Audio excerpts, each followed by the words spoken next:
perdido mucha gente en el camino.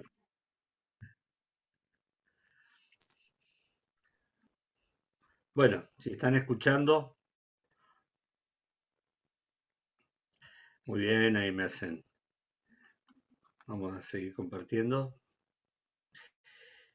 Eh,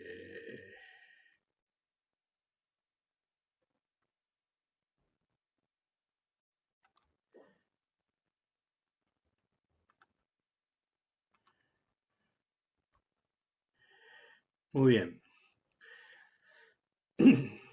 ¿Se acuerdan que vimos un diagrama al comienzo que decíamos que cuando Cristo venga, bueno, lo leímos también en Tesalonicenses, que Cristo vendrá con, Dios traerá con Cristo a los que durmieron con él, y entonces ellos van a resucitar sus cuerpos y los que estemos vivos seremos transformados, dice el apóstol Pablo. ¿Qué es una resurrección?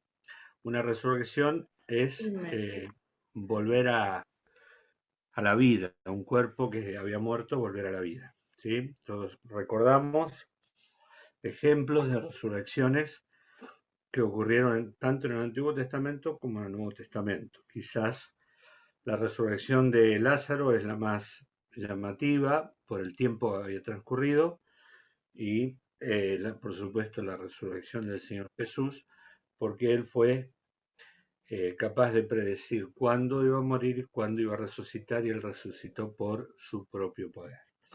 No, pero resucitar es volver a la vida un cuerpo que había muerto. ¿De cuántas resurrecciones habla la Biblia?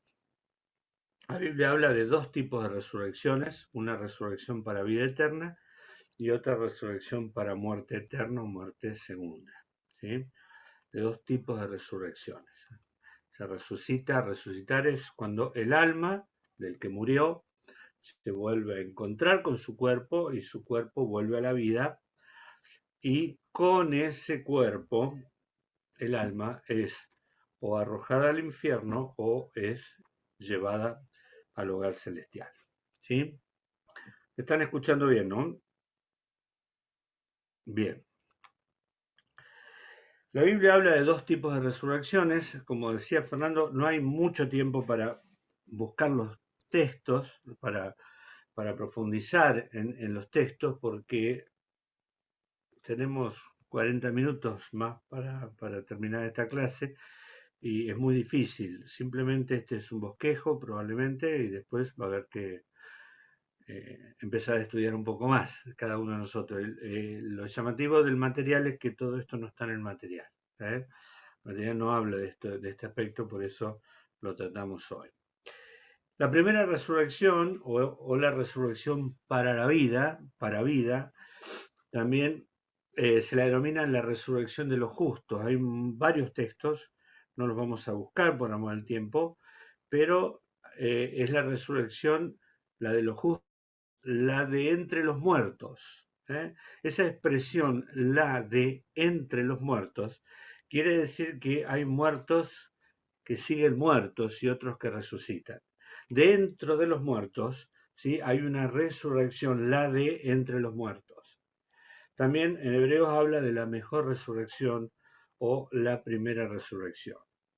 ¿Sí? Entonces, esta es la resurrección para vida. ¿Qué quiere decir? Son las almas de los que están hoy en el paraíso, o en el seno de Abraham del Antiguo Testamento, en la presencia de Dios, que vienen juntamente con Cristo, porque Dios traerá juntamente con Cristo a los que durmieron en él, y como dice Pablo, escribiendo esa porción que leímos en Tesalonicenses, ellos resucitarán, quiere decir, se unirá el alma a un cuerpo glorificado. El otro día estábamos viendo que el cuerpo será semejante al cuerpo de la gloria del Señor Jesucristo. ¿Sí? Semejante al cuerpo de la gloria del Señor Jesucristo.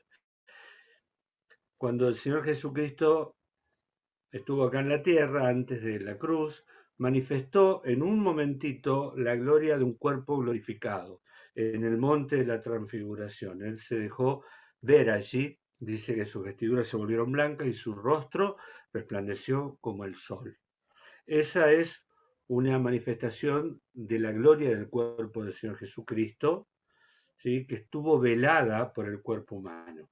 Cuando el Señor Jesucristo resucitó, tenía cuerpo, y ese cuerpo, un cuerpo semejante al anterior, pero diferente.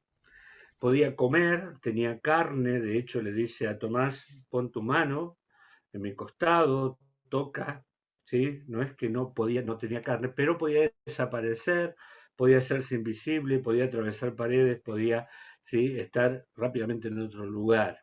Pero sin embargo, él caminaba, él hablaba, lo veían, preparó un asadito, un desayuno junto al mar de Galilea, ¿sí? Y así un montón de cosas que lo vieron. Sin embargo, los discípulos camino de Maús no lo reconocieron hasta que él quiso.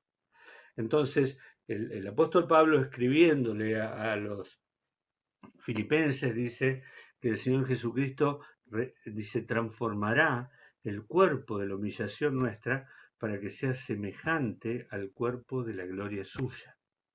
Semejante al cuerpo de la gloria suya. Juan escribiendo la primera carta dice, sabemos que somos hijos de Dios, pero todavía no sabemos bien lo que hemos de ser, pero sabemos que cuando Él se manifieste, seremos semejantes a Él, porque le veremos tal como Él es, semejantes a Él. ¿Sí? Eso es la primera resurrección. La segunda resurrección, en cambio, es la resurrección de condenación, la resurrección para condenación. Los muertos, dice Apocalipsis 25, los muertos, no habla de los que durmieron, no volvieron a vivir hasta que se cumplieron los 1000 años. Ese es el famoso milenio que está en el nudo gordiano de la interpretación de la profecía escatológica. ¿Sí? Entonces, al cielo se entra con cuerpo y al infierno se entra con cuerpo.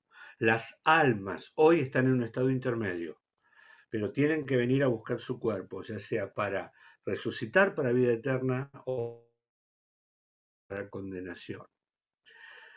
Ahora, la Biblia habla de un orden, y esto está en 1 Corintios 15, que podemos buscarlo muy rápidamente. El capítulo 15 de Corintios, de primera carta de Corintios, es el gran capítulo de la resurrección. ¿Sí? Es un hermoso capítulo, dice el verso 22, así como en Adán todos mueren, también en Cristo todos serán vivificados, cada uno en su debido orden. Cristo las primicias, Él es el primero. No es el primero en resucitar, porque otros resucitaron, el hijo de la viuda de Naín, Lázaro, ¿sí? Resucitaron, pero volvieron a morir. Cristo es el primero de una resurrección que no volvió a haber muerte. Dice, luego los que son de Cristo en su venida. Luego el fin, hay una separación, cuando entregue el reino del Dios y Padre, cuando haya suprimido todo dominio, toda autoridad y potencia. O sea, después del milenio y de la última gran conflagración mundial. O sea que el primer evento, la primera resurrección, es la resurrección del líder. Es la del Señor Jesucristo. Es las primicias. La primicia es un primer fruto de una cosecha que viene después, ¿no? O sea, las primicias eran espigas de una gran cosecha. Estas espigas fueron escogidas no por ser diferentes, sino por ser las primeras. Entonces, se llevaban las primicias y se presentaban, pero todos sabían que había un campo lleno de espigas semejantes a estas que eran presentadas. El Señor Jesucristo es el primero. Y luego vienen los demás, de frutos semejantes, por supuesto, en otro tiempo. Luego, dice, los que son de Cristo. Ese luego no indica cuánto espacio dura. Los que son de Cristo es una referencia a todos los redimidos de todos los tiempos, no de la iglesia solamente. Luego dice los que son de Cristo en su venida. Aquellos que creemos en las dos fases de la segunda venida de Cristo, decimos, cuando Cristo venga por su iglesia, resucita la iglesia, cuando Cristo venga a reinar, resucitan los santos del Antiguo Testamento y los santos de la tribulación que murieron. Entonces, luego los que son de Cristo, no dice necesariamente en qué tiempos, pero dice ese orden. Y al final, ¿sí? al final, el fin, ahí está hablando del último cumplimiento del programa de la resurrección, con la resurrección de los que no fueron salvos desde Caín en adelante hasta el último de los que muera sin Cristo. ¿Y qué pasa con los que estén vivos? Dice Pablo, bueno, van a ser transformados, ¿sí? Y entonces es muy interesante esto porque él habla de la diferencia entre el cuerpo glorioso con el cuerpo. Miren, yo a veces pienso en mi cuerpo, qué sé yo, ya tengo problemas de vista, de pelo, gordo, qué sé yo, todo lo que se les ocurra, y entonces pienso en que si este cuerpo lo voy a tener por la eternidad, lo tengo que cuidar. Bueno, sí, voy a tener un cuerpo que tiene que ver con este cuerpo, pero no es el mismo cuerpo. Pero sin ninguna duda tiene que ver con este cuerpo. Porque dice el apóstol Pablo que cada semilla le corresponde un fruto, una espiga. ¿Sí?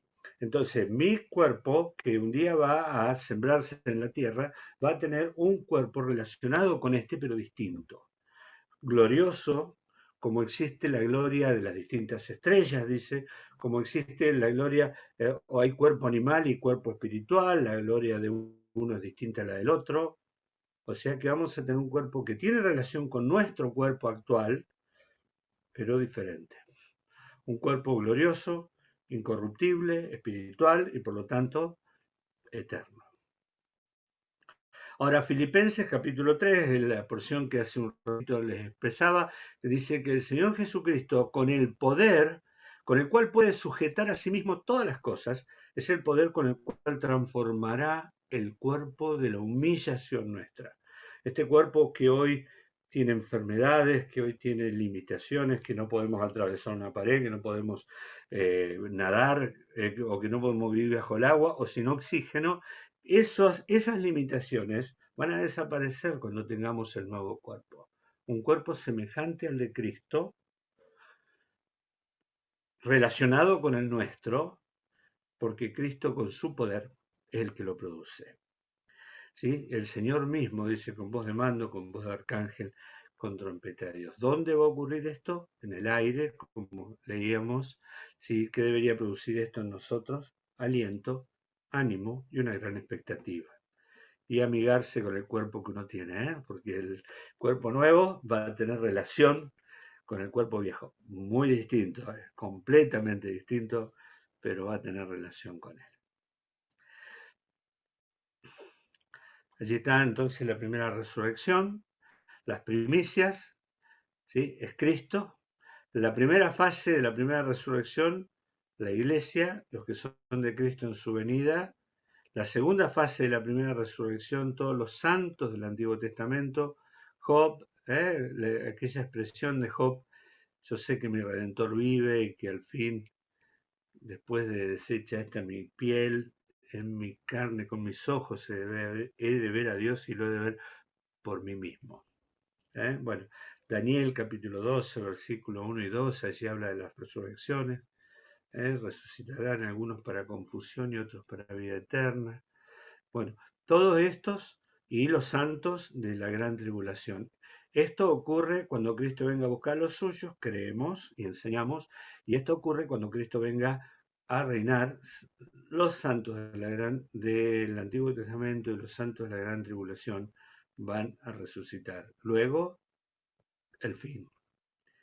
Y el fin es cuando haya suprimido toda rebelión, o sea que hayan pasado los 1000 años y se haya vuelto, en esos 1000 años Satanás va a ser atado, lo vamos a estudiar, haya sido liberado, haya engañado nuevamente a las naciones, haya vuelto a levantar al universo en contra del Mesías, en contra de Cristo, y finalmente cuando todo termine, los muertos sin Dios resucitarán y van a resucitar para ser juzgados en el gran trono blanco.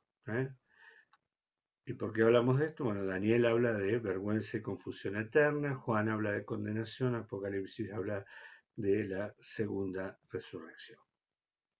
Entonces todo esto ocurre, la resurrección de la iglesia ocurre cuando Cristo venga a buscar a los suyos. ¿Por qué enseñamos esto? Bueno, porque después de la resurrección, mientras acá abajo ocurre un gran conflicto en las nubes. Vamos a ir ahora para arriba junto con la iglesia.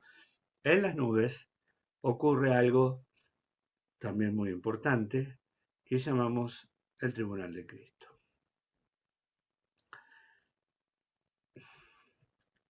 Pongo esta foto, ya es antigua, pero es una foto que revela un podio, de vencedores. En este caso son las chicas del hockey que ganaron su medalla dorada, pero quiero que nos quedemos con esta imagen, ¿sí? El Tribunal de Cristo. El Tribunal de Cristo, las enseñanzas básicas, digamos, cuando queremos estudiar el Tribunal de Cristo son estas escrituras, Romanos 14, 1 Corintios 3, 1 Corintios 4, 2 Corintios 5.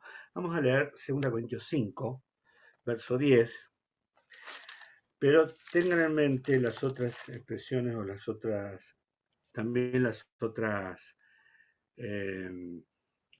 escrituras. 2 Corintios 5, 10 dice, porque es necesario que todos nosotros comparezcamos ante el tribunal de Cristo, para que cada uno reciba según lo que haya hecho mientras estaba en el cuerpo, sea bueno o sea malo. O sea, en el tribunal de Cristo vamos a ser juzgados por las cosas que hicimos cuando estamos en el cuerpo, sea bueno o sea malo. Bien, vamos a comenzar a desglosar esta expresión, este versículo de 2 Corintios 5:10, porque dice que es necesario, será necesario, todos nosotros, es necesario que pasemos. Miren, el pecado o nuestra vida pecaminosa, nuestra salvación, o sea, el perdón de nuestros pecados fue obtenido por la cruz de Cristo. La salvación fue obtenida en la cruz de Cristo. Nosotros no vamos a estar más sujetos a juicio por parte de la ira de Dios porque ese juicio fue cargado sobre Cristo. Pero hay algunas cuestiones que nosotros pensamos que tenemos que estar preparados para entrar al cielo. Digamos, con este cuerpo no podemos entrar, de hecho vamos a resucitar o vamos a ser glorificados. Pero hay algo más que tiene todavía que ser juzgado y son nuestros actos. Es necesario que nosotros pasemos por el tribunal de Cristo. ¿Por qué? Porque hemos vivido una vida aquí en la tierra y tenemos que responder por ello. Tenemos que responder por las cosas que hicimos una vez que fuimos salvos. ¿Sí? Entonces, es necesario que nosotros pasemos por el sí. Y va a ser individual, cada uno de nosotros. Ahora, aparentemente, esta palabra compareceremos, aparentemente, y esto no nos gusta, y hay quienes tratan de decir que esto no es así, puede ser como no, pero yo creo que sí. El hecho de comparecer es ser puestos en evidencia. O sea que es muy probable que todos nosotros estemos parados frente al juez con todos mirando. ¿Sí? Es muy probable, no lo vamos a decir como una doctrina absoluta o una posición absoluta, pero es muy probable que estemos parados y todos nuestros actos estén en presencia del juez, que es el que va a juzgar, y todo el mundo esté viendo lo que esté pasando con nosotros, porque la palabra comparecer es ser puesto en evidencia. Espero que no sea así, porque nos vamos a enterar de muchas cosas que hicimos y todos nos vamos a enterar de lo que hicimos, y yo no quiero que se enteren ustedes de lo que yo hice estando en la carne. ¿Sí? Por eso, ¿qué cosas van a ser juzgadas ahí? Las cosas que no fueron juzgadas acá. De nuestros actos, las cosas de nuestras acciones, aún de nuestras palabras y aún de nuestros pensamientos. Entonces, ¿es justo esto? Sí. ¿Por qué? Porque cada uno tiene que recibir según lo que haya hecho, sea bueno o sea malo. Y esto bueno o malo es inútil o útil. No quiere decir algo esencialmente malo, sino algo vano, algo inútil, algo que no sirvió para nada. Osvaldo, Sí, discúlpame, una preguntita. ¿Eso tiene que ver algo con las coronas? las Sí, coronas sí, de ahora vida. vamos ahí. Ah, Ahora no, vamos a ir a eso. está bien, está bien. Entonces, todas nuestras acciones, dice el apóstol Pablo en 1 Corintios 3, que todos somos constructores y cada uno de nosotros debe mirar cómo sobreedifica. El fundamento lo pusieron los apóstoles. La principal piedra del ángulo es el Señor Jesucristo. Ahora, cada uno de nosotros mira cómo sobreedifica. Ojo qué materiales usa. Dice, podemos usar materiales que son resistentes al fuego. ¿Y qué es el fuego? El fuego es la presencia de Dios, el juicio. Los ojos de Dios son como llamas de fuego. El Señor Jesucristo, que es el juez, juzgará nuestras acciones. Y todo lo que nosotros hicimos con materiales que sobrevivan al fuego, que soporten la presencia del fuego, perduran. Y todas las cosas que hicimos que no soportan la mirada del Señor Jesucristo serán quemadas. Por eso la imagen es: utilizás oro, plata o piedras preciosas o utilizás madera, heno o hojarasca. ¿Sí?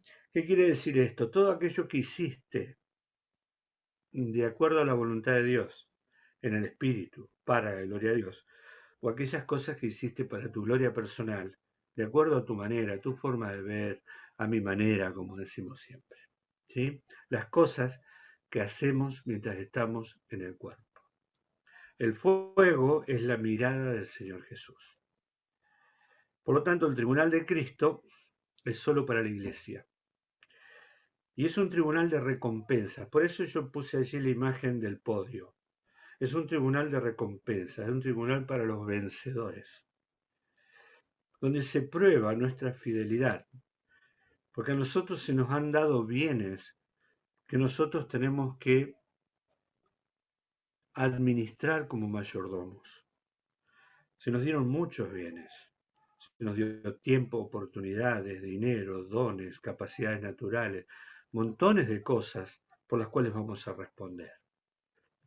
Entonces, ¿qué es lo que está en juego en eso? Está en juego una corona o una recompensa.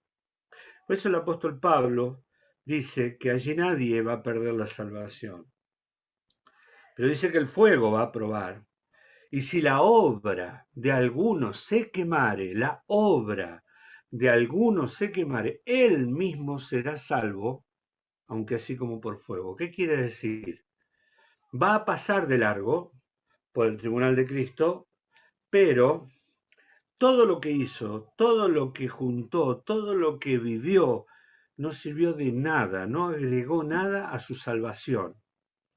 Pasa porque fue salvo, pasa como por fuego, porque no puede perder la salvación, porque la salvación se la regaló Dios, pero es lo único que le quedó, todo lo demás lo perdió. ¿Por qué? Porque malgastó su tiempo, malgastó sus dones, malgastó sus oportunidades, y será vergonzoso para él, mucho más si todo el mundo lo está mirando, aunque yo creo que si todos van a estar mirando, cada uno va a estar pensando en lo que le va a pasar a él en el momento que le toque estar delante del juez. ¿Y qué es lo que está en juego? ¿La salvación? No, no está en juego la salvación. Por eso vuelvo a decir, es un tribunal de recompensas, es un tribunal que donde se juzgan nuestras acciones, lo que hicimos mientras estábamos en el cuerpo, sea bueno o sea malo. ¿Sí? Y el resultado es recompensa ganada o recompensa perdida. ¿Tá? Y allí aparecen las coronas, que habla la Biblia de 5 coronas que podemos tener cada uno, que las vamos a ver rápidamente. Entonces, el base del juicio no es la salvación, no está en juego la salvación, está en juego las obras. Romanos 8.1 dice: ninguna condenación hay para los que están en Cristo Jesús. Ninguna, no hay condenación.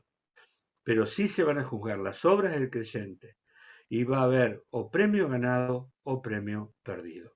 No es solo servicio, como dice acá, se trata de nuestra tarea como administradores de los bienes del Señor.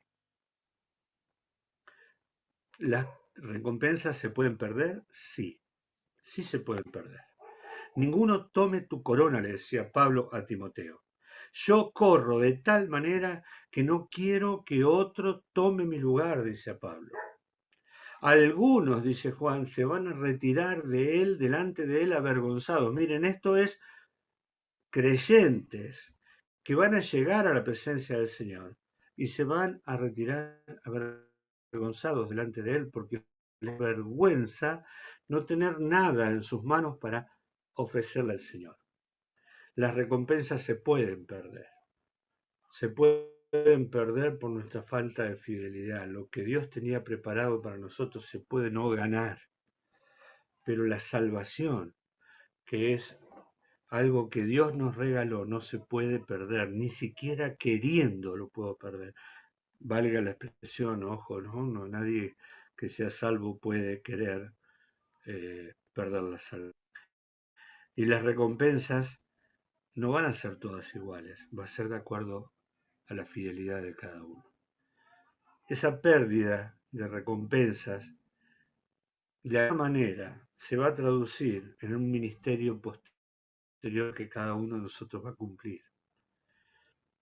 Porque el Señor, ¿se acuerdan? En la parábola de los talentos y en la parábola de las minas, dijo, llamó a sus siervos, vengan, rindan cuentas. ¿Sí? Señor, me diste 5, gané otras 5. Señor, me diste 2, gané otras 2. Señor, me diste 1 y la escondí. ¿Qué le dijo al buen siervo y fiel? Entra al gozo de tu Señor. Sobre poco has sido fiel. ¿Qué dice más? Sobre mucho te pondré. Díganme ustedes qué es eso, sobre mucho te pondré. Yo no lo sé, pero sin ninguna duda es un ministerio del otro lado. Algo que el Señor tiene preparado para que hagamos cuando estemos con Él. Yo no creo que estemos tocando el arpa en una nube, ¿no? Yo creo que vamos a estar en un servicio eterno y que este tiempo determina lo que vamos a estar haciendo en el otro tiempo. Por eso es tan importante esto y de prepararnos para ir al tribunal de Cristo de tal manera que llevemos algo que quede para después, porque eso va a determinar nuestro ministerio, sin ninguna duda, en el otro lado, sea lo que allí tengamos que, vivir y que servicio tengamos que realizar. Mayordomía cristiana de los bienes que recibimos, las tareas, que debemos hacerlas con fidelidad.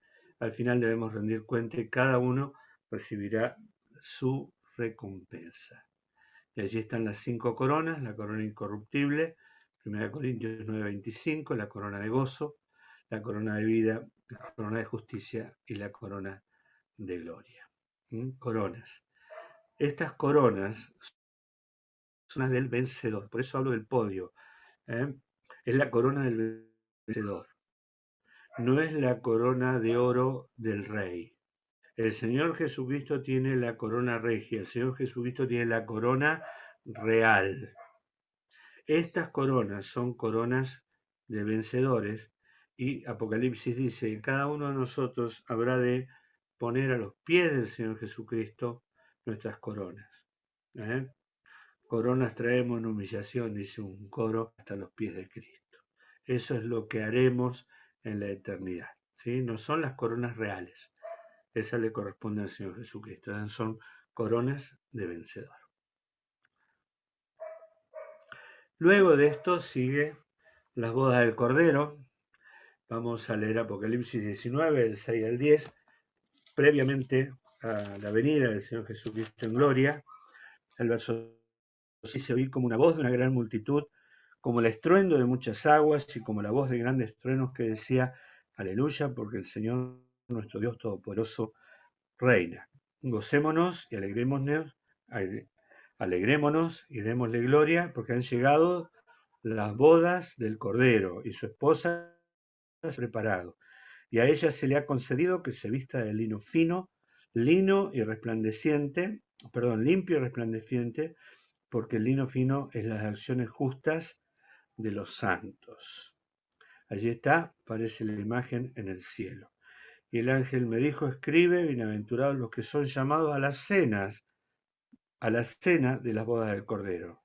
Y me dijo, estas son palabras verdaderas de Dios. Yo me postré, bueno, hasta ahí nomás. ¿sí? Aquí tenemos entonces lo que conocemos como las bodas del Cordero. La iglesia es la esposa del Señor Jesucristo, o es la novia hoy, pero tiene que pasar por el tribunal de Cristo, sus acciones tienen que ser juzgadas, y entonces todo lo que pase por el juicio van a ser las acciones justas de los santos, por eso se ejemplifica en el vestido fino, lino fino y resplandeciente, que es las acciones justas de los santos. O sea, ya en Apocalipsis capítulo 19, el tribunal de Cristo ha ocurrido.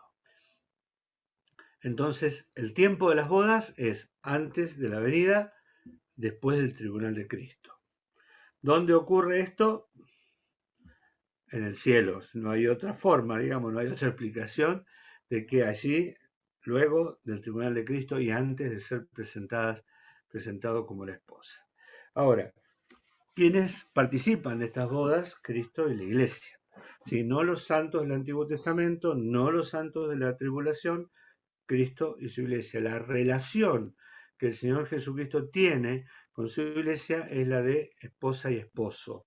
Efesios capítulo 5, verso 25 al 33, allí el apóstol Pablo le escribe a las esposas, a los esposos, a la familia en general, pero a las esposas le toma la relación matrimonial, digamos, como un ejemplo de la relación que hay entre Cristo y la iglesia. Le habla a la esposa y le dice que se sujete así como la iglesia está sujeta, y le habla al esposo y le dice que ame a la esposa así como Cristo amó a la iglesia y se entregó a sí misma por ella. Bueno, luego en Apocalipsis 21 nuevamente se habla de la esposa es la iglesia.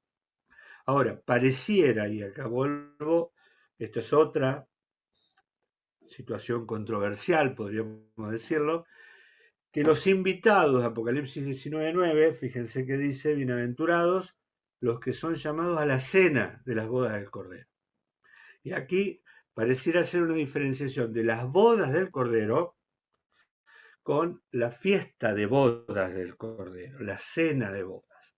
Las bodas del Cordero con la iglesia se unen en el cielo, pero aparentemente, vamos a decirlo así, Cristo viene con su iglesia y la fiesta de la cena de bodas está aquí en la tierra. Y los invitados son los de Mateo 25, cuando habla de el pueblo que es juzgado, del pueblo de Israel, de las 10 vírgenes, de las cinco fieles o sensatas y las 5 insensatas. O sea, los invitados a la fiesta es el pueblo de Israel creyente y las naciones juzgadas, cabritos a la izquierda, corderos a la derecha, al ingreso al milenio. O sea, pareciera que las bodas del Cordero ocurren en el cielo y la fiesta de bodas del Cordero es el milenio.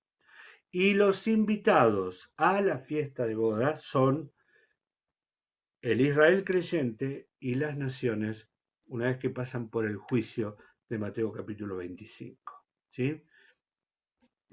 Vamos a, después dejamos esto como para que también haya discusión, ¿sí? Pero son pocos los lugares donde se muestra, pero sí se habla de siempre de Cristo y la iglesia como esposo y esposa, y aquí tenemos las bodas del Cordero que aparentemente ocurren en este momento en el cielo previo a la venida de Cristo, y cuando Cristo viene con su iglesia a la tierra, las fiestas de bodas son aquellas que ocurren aquí en la tierra, donde el milenio es la manifestación de esa fiesta, invitados a aquellos creyentes, tanto judíos como gentiles.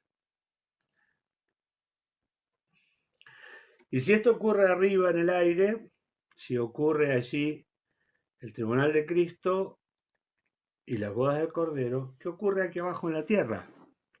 Bueno, aquí abajo en la tierra ocurre el periodo quizás más triste de la humanidad o más difícil de la humanidad, de tal manera que dice que por amor a los escogidos, ¿sí? Esos días van a ser acortados por la tribulación que nunca vivió la humanidad como vivirá en ese tiempo. Se lo llama como el Día del Señor. Y es una profecía central del Antiguo Testamento. En numerosos lugares, ¿sí?, se habla del día del Señor, del día de Jehová. ¿Es un día o un periodo? También es un asunto a debate. Obviamente no es un día de 24 horas, pero muy probablemente, dado que comienza, ¿sí?, cuando la iglesia es arrebatada, finalice al final del milenio, que sea todo el periodo de la tribulación y del milenio y de la última conflagración, todo lo que se conoce como el día del Señor. Todas estas profecías hablan de este periodo. En el Antiguo Testamento hay muchísimas referencias a este periodo difícil que va a vivir la humanidad. Sumamente difícil, incomparable con ninguna otra cosa que va a vivir la humanidad. La idea siempre es juicio, ¿sí? Juicio. La idea predominante es la de juicio. Y los juicios se extienden, lo vamos a ver el próximo martes, hasta después del milenio. Por lo tanto, dado que empiezan con la tribulación y terminan después del milenio, que el día de Jehová o que este periodo, el día del Señor, ocurra no solamente en el periodo de tribulación, sino que corra durante mucho tiempo, o sea, todo un periodo final de la humanidad.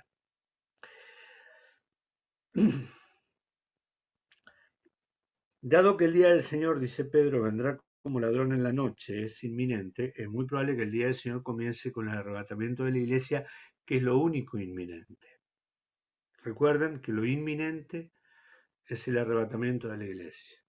La iglesia no es el día, el arrebatamiento no es el día del Señor, es el día de Cristo, el día del Señor, Jesucristo. El día de Jehová es la segunda fase. Aparte de todos los eventos vinculados al arrebatamiento, entonces va a incluir todos los eventos de Daniel capítulo 2, capítulo 7 con respecto a los gobiernos mundiales y a los acontecimientos de Apocalipsis capítulo 6 al 19. ¿De qué trata este periodo que conocemos como la tribulación? La tribulación. Miren las palabras que utiliza la Biblia. Yo no tuve tiempo o no tuve oportunidad de ponerle los textos al lado de cada uno, pero la naturaleza de este periodo es realmente escalofriante.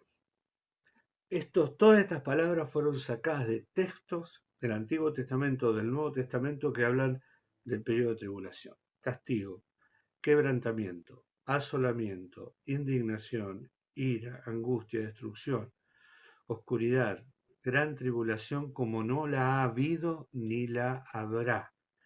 Una conmoción celestial, prueba, juicio. El gran día de su ira ha llegado. Así dice la Biblia, el gran día. Mire, dentro de los atributos de Dios, hay un atributo que es el de la ira. Nosotros hablamos mucho de la justicia, del amor, de la bondad, hablamos de la misericordia, hablamos de la santidad, de muchos atributos, pero hablamos muy poco de un atributo esencial de Dios que es la ira. La ira de Dios. ¿Sí? El Señor Jesucristo dijo, el que en él cree no es condenado, Juan 3, si no lo invento. 3:36. Sí, 3:36, ¿lo tenés ahí?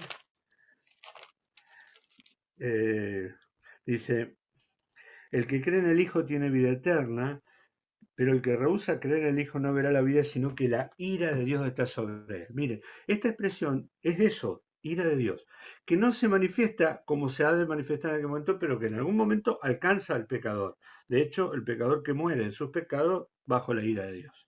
La ira de Dios fue desencadenada del Señor Jesucristo y se frena, ¿sí?, de tal manera que hoy, ahora, cuando venga el periodo de la tribulación, es el gran día de su ira. Gran día de su ira. Por eso hablamos de esto como un periodo diferente a todo lo que nosotros conocemos. Como lo dice ahí, una gran tribulación como no la ha habido ni la habrá. Ahora, ¿de dónde viene esta tribulación? ¿Viene del diablo? ¿Viene de los gobiernos? ¿Viene del anticristo que persiguen a los cristianos? No, no, no. Es el tiempo de la ira de Dios. Es Dios desencadenando su ira. Y yo quiero que esto lo entendamos bien. La tribulación es el día de la ira de Dios.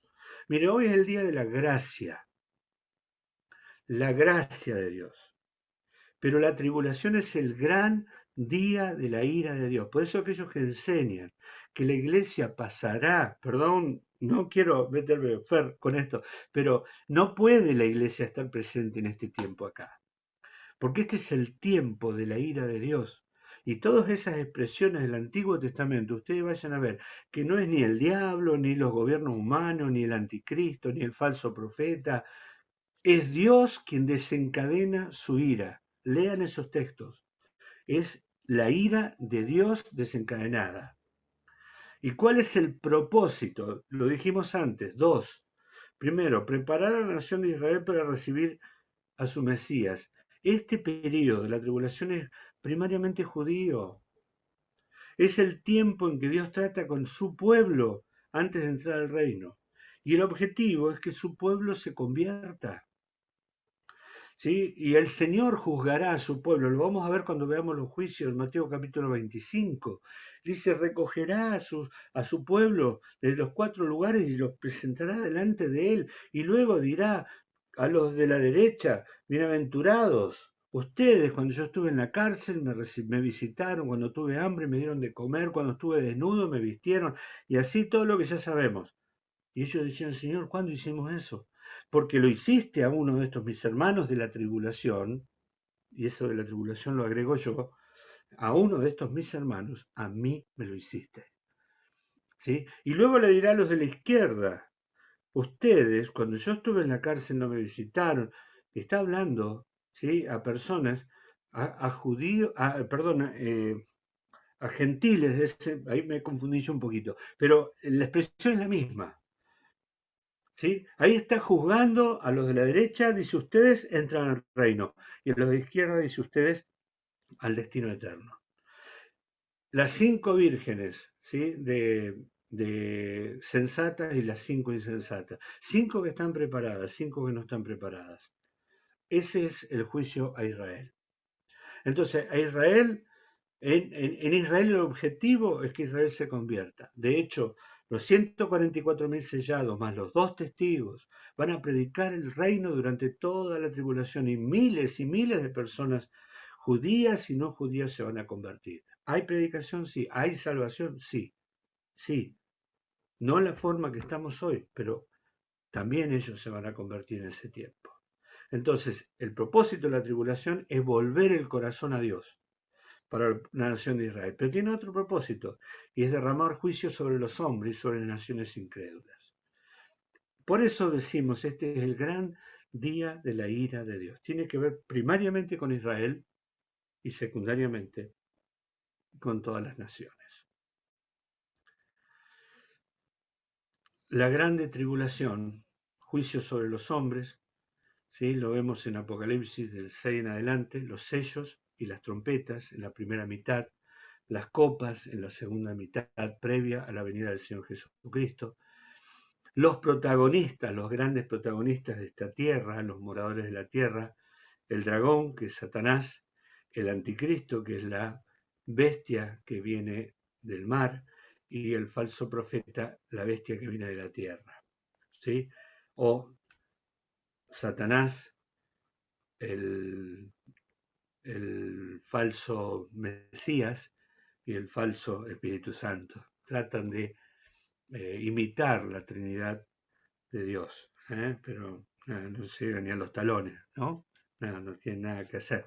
Pero bueno, estos son los 3 elementos importantes y este es el líder político y este es el líder religioso.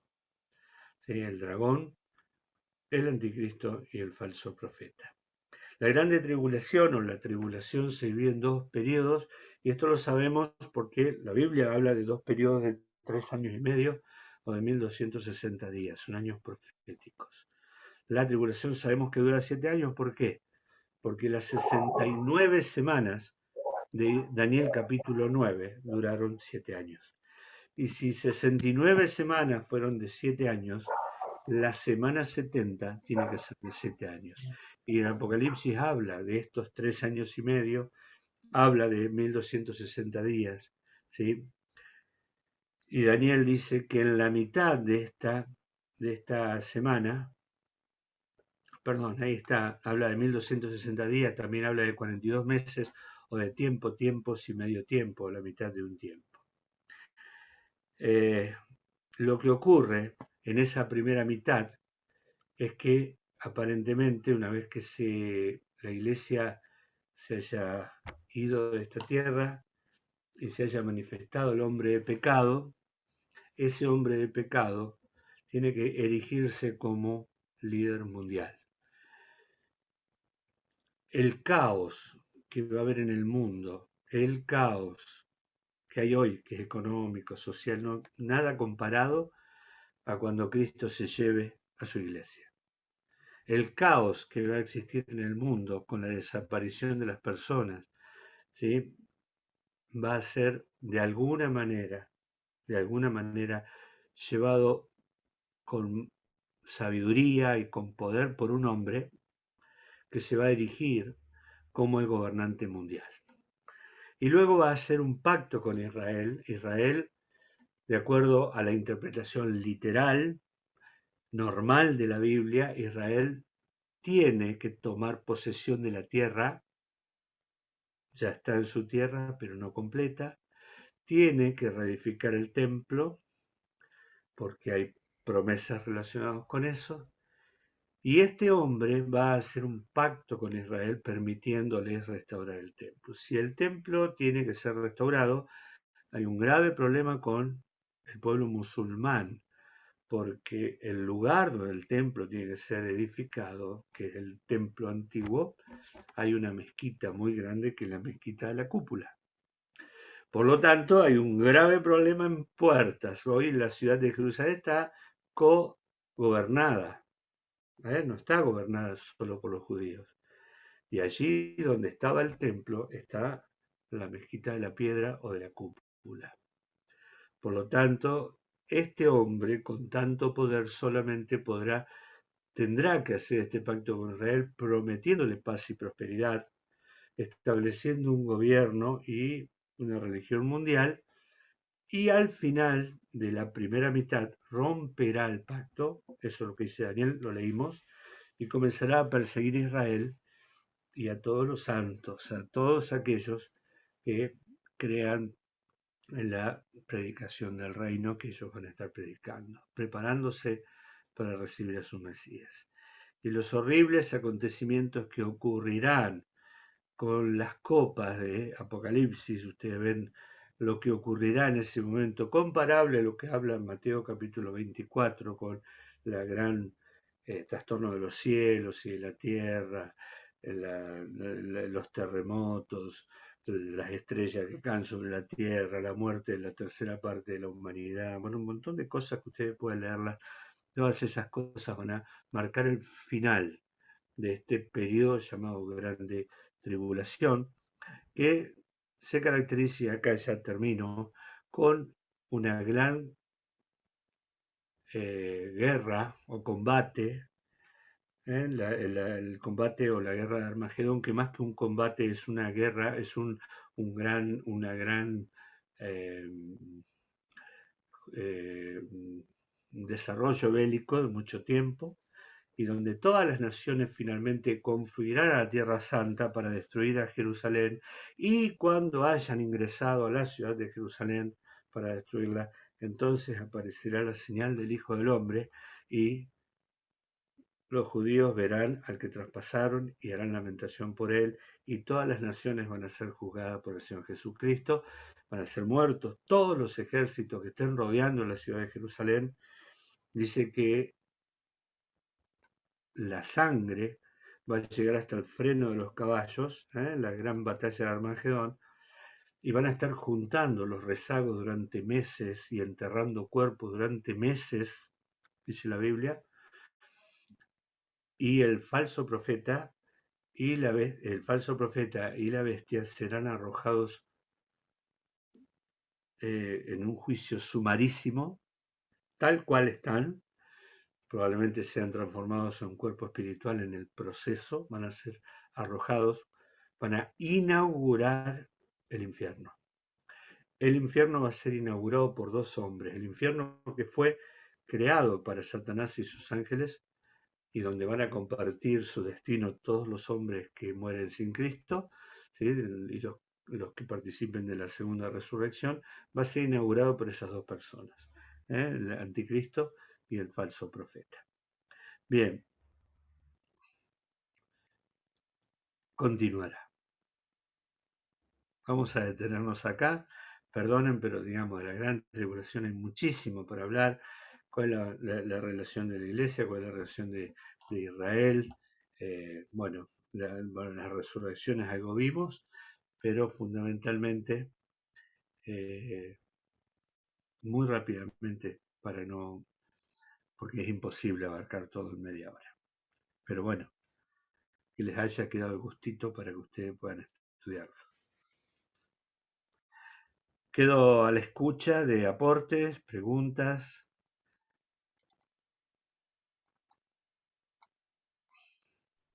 Yo Osvaldo, pero para recoger el guante del argumento, porque yo de ninguna manera asocio la tribulación con la ira de Dios.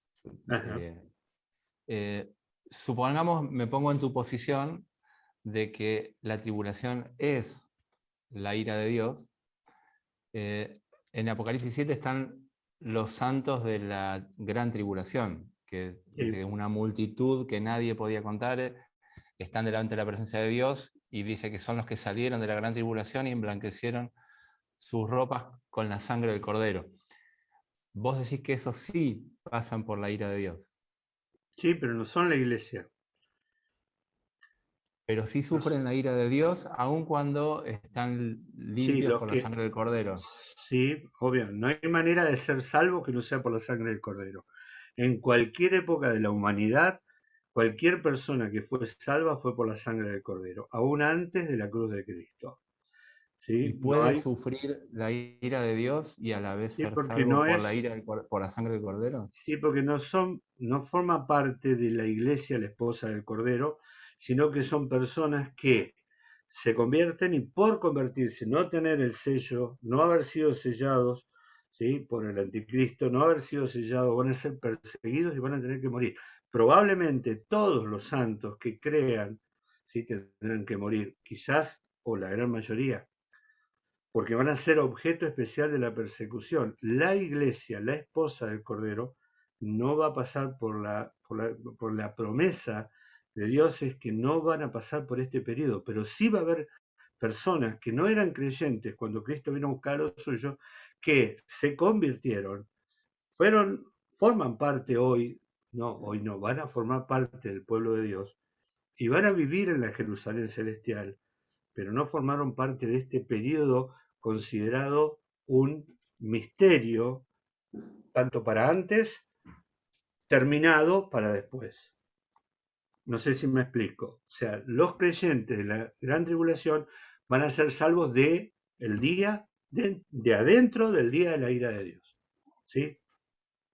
Sí, para mí se resuelve más fácil si eso no es lo mismo, no es identificable con la ira de Dios, sí con la de Satanás.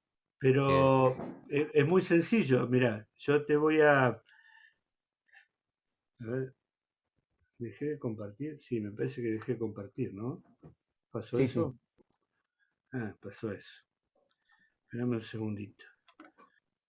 A ver, para ponernos de acuerdo, yo estoy convencido de que la iglesia no va a pasar por la ira de Dios, sin duda.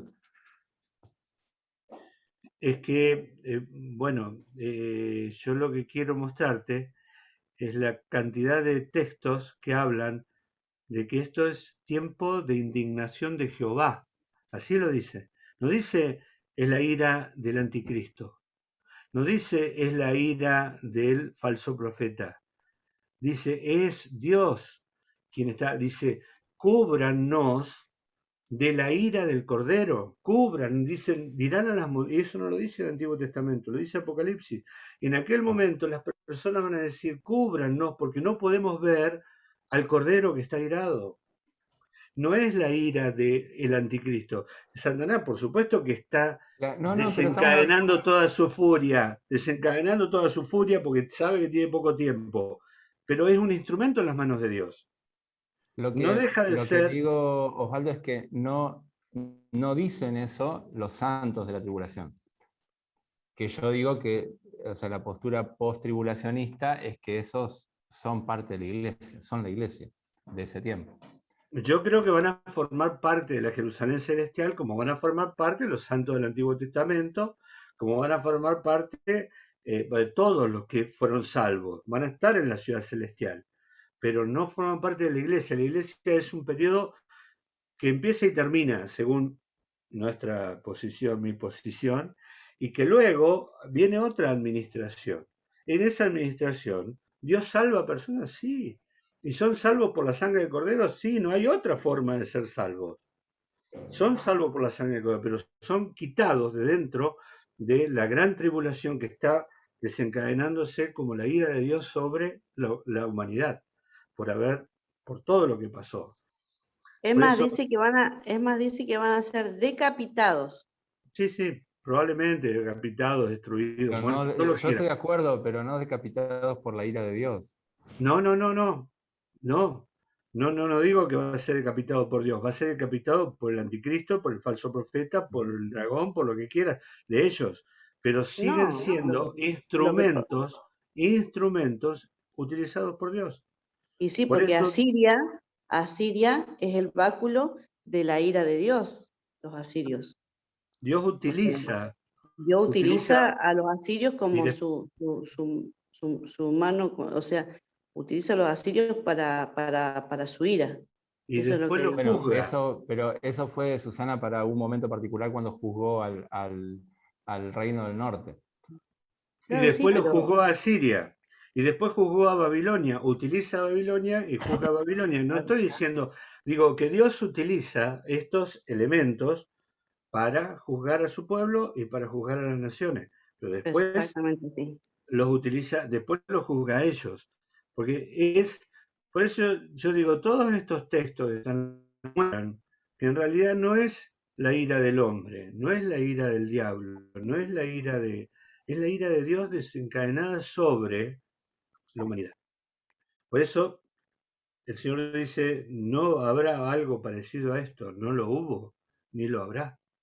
Sí, bueno, yo no hablo más, pues si no coopté coopté todas las preguntas, pero lo que digo es que no me resulta compatible, no me cierra que la ira de Dios se ejecute sobre gente que es salva por la sangre del Cordero. Eso nomás. No Y vale para la entonces, iglesia y no vale tampoco para los santos. ¿cómo ubicás a la iglesia No, ahí? la ubico ahí porque obviamente sufre la iglesia, pero no la ira de Dios. Sí, pero si este periodo, vos lees todos esos pasajes del Antiguo Testamento, cuando es imposible no identificar este pasaje con ese periodo de tribulación. No existe manera de escaparse de que este es la tribulación. Pero bueno, basta de la discusión Basta. unipersonal, por Sí. favor. En serio, no, todo bien, ¿eh?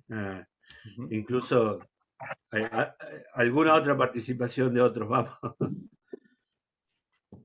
Yo quería aportar que, bueno, que acá claramente vemos dos posturas, ¿no? Si vamos a pasar la tribulación o no. Pero igual es como muy corto el tiempo para estudiar. Igual fue bien claro, nos ayudó. Pero yo no sé si vamos a pasar la tribulación o no, pero me quedo con el pasaje de Juan, Juan capítulo 16, versículo 33, que dice, estas cosas voy hablado para que en mí tengáis paz. En el mundo tendréis aflicción, pero confiad, yo he vencido el mundo. Yo no sé, y me cuesta comprender esto, ¿no? Pero en lo que tengo paz, que el Señor venció el mundo. Y en eso descanso. Si voy a pasar la tribulación o no la voy a pasar la tribulación, no sé, pero yo tengo paz que el Señor venció al mundo. Y bueno, quería compartir eso, que no me trae como, está bueno, uno crece en el Señor con esto, pero cuando a mí en lo personal se me complica entenderlo, pero eso me trae paz, que el Señor venció el mundo y eso me da la paz a mí. A modo personal quería compartir eso. Buenísimo.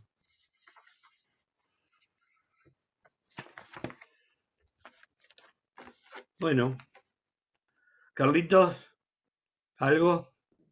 No, está bien, espero rápidamente para repasar los textos, ¿viste? Y poder de alguna manera introducirme un poco más en detalle. Son muchos textos lo que has apuntado ahí y quiero leerlos despacio. Solamente eso. Gracias, Osvaldo. Osvaldo, te hago una consulta. En cuanto a las personas que pasen la tribulación y sean salvas en la tribulación, ¿cuándo recibirían su cuerpo final estas personas? Las personas que sean salvas, ya sean judías o gentiles, van a entrar al reino milenial con un cuerpo humano. El reino milenial va a tener una binacionalidad, vamos a decirlo, ¿sí? de personas viviendo aquí en la tierra, siendo gobernadas por el Mesías, y de otras personas que vamos a estar en un estado eterno, ¿sí? Eso lo vamos a ver, si Dios quiere, el martes que viene. Pero en ese tiempo las personas que sean salvas van a entrar al milenio con un cuerpo terrenal, un cuerpo humano, ¿sí? No van a tener un cuerpo glorificado. Los que van a tener un cuerpo glorificado es la iglesia. Mateo 24. A mí me queda un poco claro que es tiempo de la gracia y dice que cree será salvo de la ira. Y si estuviese en tribulación, ya dejaría de ser gracia, porque ya tendría que hacer algo yo para ser salvo. Por eso hay una división entre la gracia para no pasar la tribulación. Ya estando en la tribulación se terminaría la gracia. No, pero en la tribulación también tienen que creer, ¿eh? Hay una predicación que se va a realizar en la tribulación, que la van a realizar los 144.000 sellados, van a estar predicando el Evangelio del Reino, ¿sí? Y los que crean van a ser salvos. Los que sean salvos seguramente van a ser muertos. ¿Por qué? Porque el anticristo no les va a poner el sello y los va a perseguir. Pero también tienen que creer, no van a ser salvos de una manera diferente, no es una salvación por obras. No, está bien, una salvación pero ya por la cruz de Cristo. Está bien. Pero ya van a estar bajo el gobierno del anticristo. Se divide el tiempo de la gracia, me parece, ¿o no? El tiempo de la gracia llegaría hasta el arrebatamiento de la iglesia. Como creo, es lo que veo. En el de la dispensación lo llaman el periodo de la iglesia, porque gracia hubo en todas las dispensaciones. Y está bien. Yo dentro del marco de las dispensaciones, ¿no? Para no hacer lío, nadie fue salvo sino por gracia, ninguno, en ningún periodo. Y está lo bien. Mismo en la tribulación. Está bien, es cierto, pero Juan dice que la gracia vino a través del Señor Jesucristo.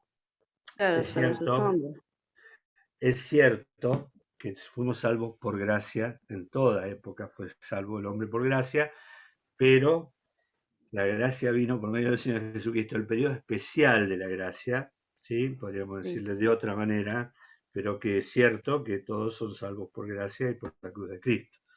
No hay manera de que no sea un regalo la salvación.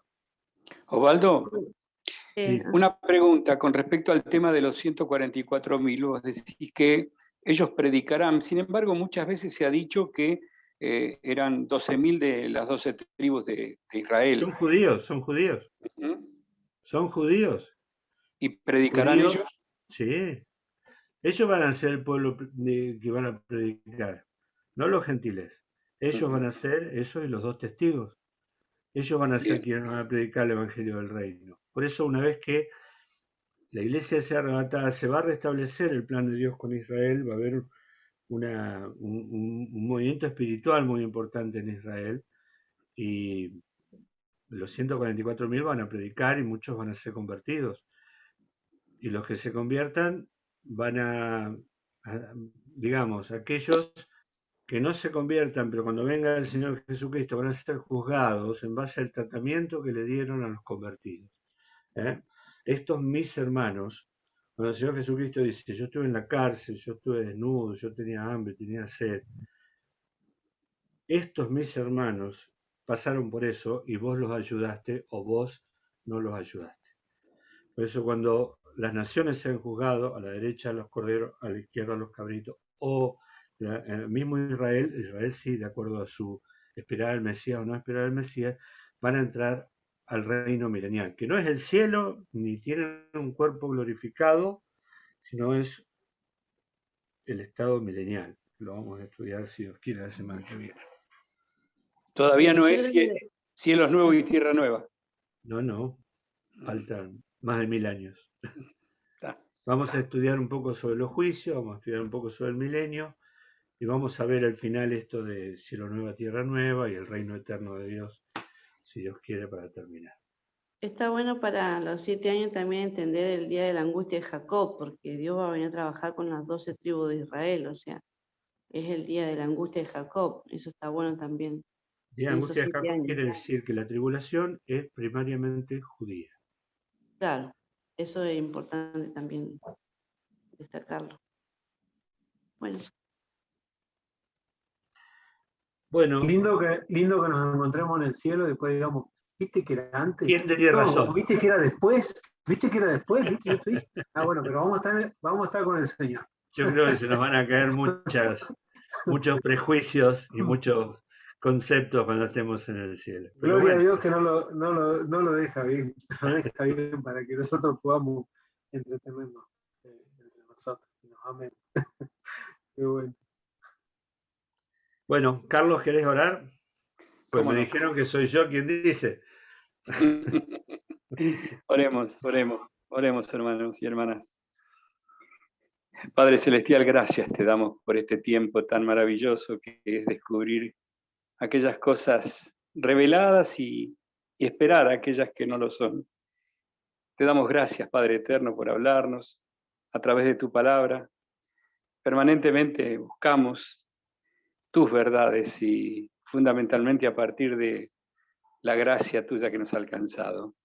Gracias, Padre Celestial, por este tiempo de vivir en tu familia para que tú nos des con confianza esa seguridad que tenemos de proyección eterna. Así que vamos a seguir estudiando esto. Gracias por Osvaldo, por los hermanos, por cada uno. Te pedimos que nos sigas acompañando ahora cuando nos despedimos. Queremos, Padre Celestial, fijar estos conocimientos, pero también disfrutar de este tiempo de aprendizaje. Gracias, gracias. Bendícenos a cada uno de nosotros en las necesidades que tenemos diarias, pero fundamentalmente en aquello que es para tu ministerio, para tu servicio, que podamos ser eficientes y que no tengamos de qué avergonzarnos. Seguramente algo tendremos, pero Padre Eterno, perdónanos, Señor. Gracias te damos por todo en el nombre precioso, amoroso y por los méritos de nuestro amado Salvador, el Señor Jesús. Amén.